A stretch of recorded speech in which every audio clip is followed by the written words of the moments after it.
What's up, everyone? The iPhone 18 Pro just got a major leak, and it confirms Apple's making the dynamic island significantly smaller. But more importantly, it debunks the worst rumor we've heard all year. Let's break down why this is actually the best-case scenario. Alright, let's start with the hard data. According to a new leak from Ice Universe, the iPhone 18 Pro and Pro Max are getting a much smaller dynamic island. We're talking a reduction from 20.76 millimeters on the current iPhone 17 Pro down to just 13.49 millimeters. Do the math, and that's a 35% size reduction. That's massive. Visually, this is going to make a significant difference when you're watching content, browsing, or just looking at your home screen. More screen, less interruption. Simple as that. So how is Apple achieving this? The secret is they're moving the Face ID sensors below the display. The camera is still staying in the island, but by pushing those Face ID components underneath the screen, they can dramatically shrink the cutout. And here's the bigger picture. This is all prep work for the iPhone 20 Pro. Apple's ultimate goal? A completely cutout-free display. Everything, camera, Face ID, all of it hidden below the screen for a perfect, uninterrupted viewing experience. The iPhone 18 Pro is basically the middle step to get there. Now here's where things got messy, and honestly, the tech community owes Apple an apology on this one. A few weeks back, there was a leak suggesting Apple was ditching Dynamic Island entirely and switching to a standard punch-hole camera. You know, like literally every Android phone. Tech leaker FPT even made renders showing this punch-hole design.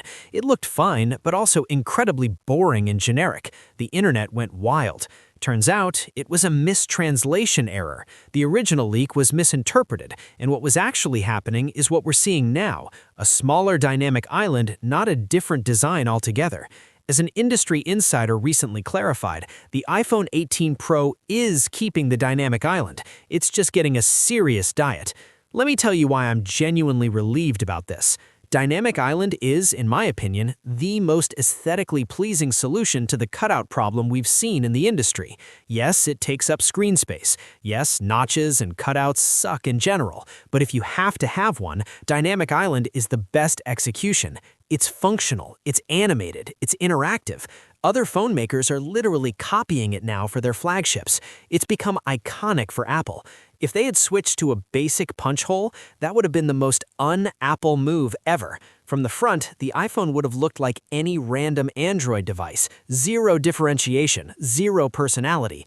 A smaller dynamic island keeps the identity while reducing the trade-off. Win-win. And then there's the under-display camera option, which, thank God, isn't happening with the iPhone 18 Pro. Maybe the iPhone 20 Pro, but not yet. Here's the problem with under-display cameras. Image quality tanks. When you put a camera under the display, light has to pass through the OLED display layers to reach the sensor.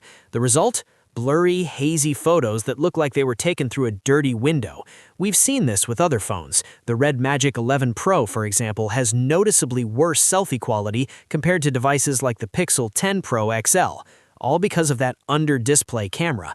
And it's not just the camera. Face ID suffers. Infrared sensors need a clear path to function properly. Put them under a display and their efficacy drops, especially in low-light environments. You'd be unlocking your phone slower with more failures. Apple's probably working on solving these issues for the iPhone 20 Pro, but they're clearly not ready yet. And honestly, I'd rather have a smaller dynamic island that works perfectly than an invisible camera that works poorly. So when are we actually getting this phone? Apple's being their usual secretive selves, but the official unveiling is expected in early September, probably around the second week. That's the typical iPhone launch window. Between now and then, expect more leaks, more renders, and probably some hands-on photos as we get closer to the date. Bottom line, this is the best possible outcome for the iPhone 18 Pro. A 35% smaller dynamic island keeps Apple's unique design language while giving us more usable screen space. It avoids the pitfalls of corner cameras and under-display tech, and it sets the stage for the fully cutout-free iPhone 20 Pro in the future. Personally, I'm hoping the iPhone 20 Pro's under-display tech actually delivers, because if Apple can nail that execution, it could kick off a new industry standard where other manufacturers finally get it right too. But for now, smaller dynamic island. I'm here for it. What about you? Are you hyped for the iPhone 18 Pro, or are you holding out for the fully cutout-free iPhone 20 Pro? Let me know in the comments. If you found this breakdown helpful, hit that like button, subscribe for more iPhone 18 coverage as we count down to September, and I'll catch you in the next one.